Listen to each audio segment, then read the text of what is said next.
Good morning mga kabiyahero, mga katimlintek at sa ating pong mga subscriber. Magandang umaga po. Nandito po tayo sa Barangay Parola at katatapos lang po nating mag-breakfast.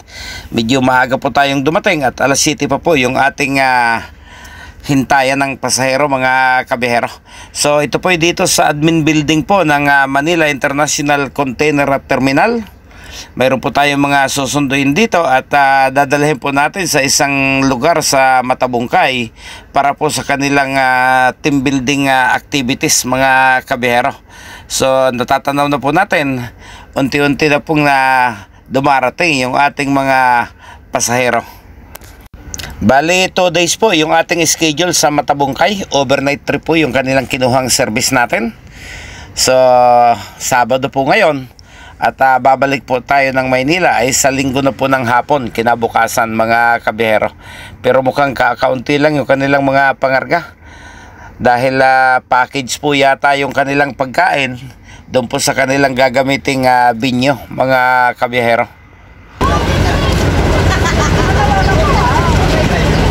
Saan na destination natin? Morning! Sorry, kung palang sakit namin sa destination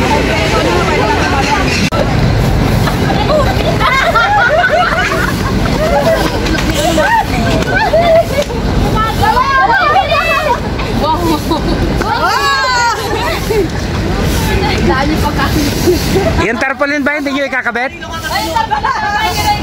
tarpaulin daw. Hindi na? Kung ikakabit, kailangan nyo na masking tape.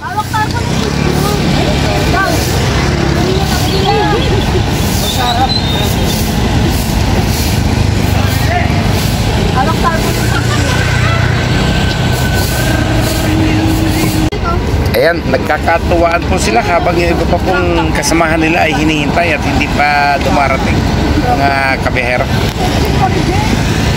Eh, kulang tayo. Pababain nyo na yun nasa taas para kumpleto kayo. Kami lang ba to? Ayun lang. Diyan ka talaga.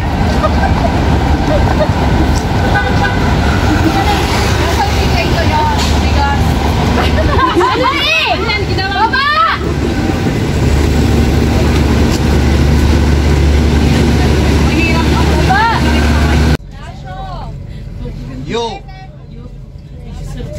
Kahit ako nabangge. Na! Bulog lang ang tabas. Okay, kompleto na lahat. So, pwede na tayo mag-prayer. Yes, prayer. Prayer. Alis na po tayo? Prayer. Mic gawin mo. Huwag natin ang ating mga ulo. Di, ano ilulog sa'yo? Malangin tayo, mag-umpisa tayo manalangin. Tumawag lang kayo at salamat po sa araw na ito. Maraming salamat po sapagkat nagsama-sama po kami ngayong araw na ito. Tara po, gabayan niyo po kami sa aming biyahe patungo sa aming pupuntahan. Salamat po sa aming boss at natuloy po muli ang aming outing. Sabay gabayan niyo po kami at bigyan niyo po kami ng sapat na lakas, ayos na kaisipan at malusog na pangangatawan. Salamat po sa lahat. Naalay ko po ang lahat na ito sa ngalan po ni Jesus na kami panunong tayo maglustas. Amen! Amen! Okay. Habol ako. Hihingi ako ng a minute of silence. Okay mga kabiyahero, sa oras po na alas 7:30 ng umaga ay na-dispatch na po tayo patungo ng Matabungkay sa Lian, Batangas mga kabiyahero.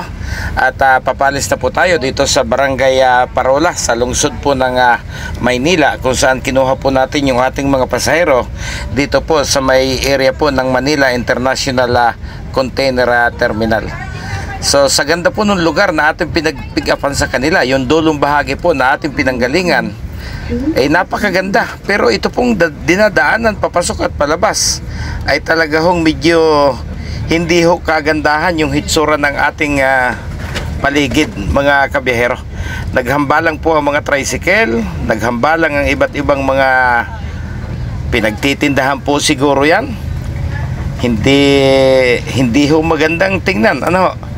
Hindi magandang tingnan kasi ho yung ahensya ng gobyernong pang-international, yung Manila International Container Terminal, ay dito po dadaan. So yung mga magsasagawa po ng transaksyon ay talaga hong medyo masakit ho sa mata tingnan yung kaayusan po nito pong mga nakatira sa paligid ng kalsada bago po natin tuluyang marating yung pong tanggapan ng Manila International Container Terminal. So hindi magandang tingnan para sa mga bibisita sa lugar na ito. Pero doon sa dulo, pagdating po natin doon sa may bahagi po ng tanggapan ay napakaganda ho, napakaaliwalas ho ng paligid kung bakit hindi po nabigyan ng kontrol ito hong papasok mismo mga kabiyahero. Hindi naman po sa gusto nating i-down yung ating pong mga kababayan na nakatira po dito sa paligid. Pero nakita po naman natin mga nakakongkrito na po yung kanilang mga bahay.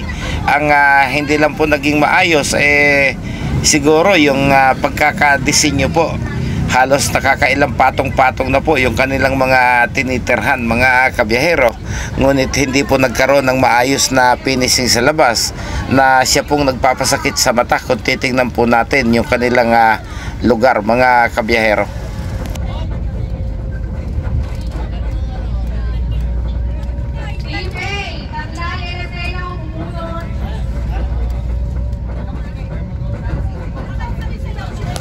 At yung pong pakaparada ng kanila pong mga tricycle ay halos 2 o 3 patong mula doon sa gilid. Kung kaya't ang natitira na lang po ay yung pinakang gitna para daanan po ng mga naglalakihang container van na hila-hila po nitong mga tractor head ng malalaking truck mga kabiyahero. So dapat ito po ay mabigyan ng pansin dahil napaka-delikado po. Hindi po tayo sigurado ng ating kaligtasan kung tayo po yung makakasagi dahil iba't ibang tao po ang mga nakatira sa lugar na ito.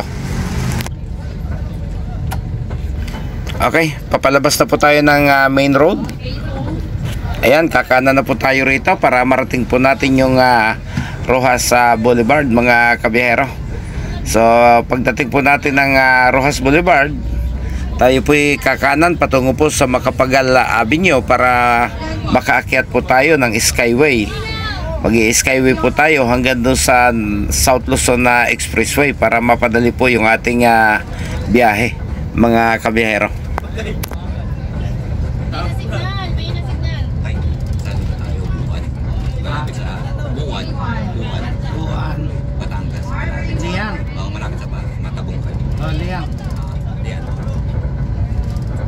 Mamaya mag-waste tayo mamaya.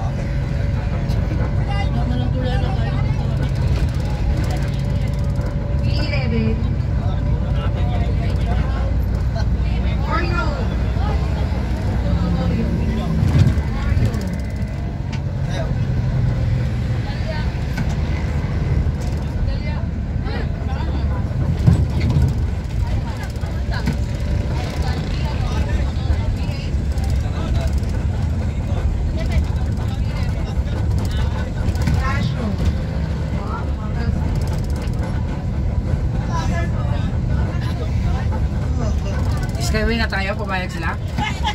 Sige na, sagot ko na.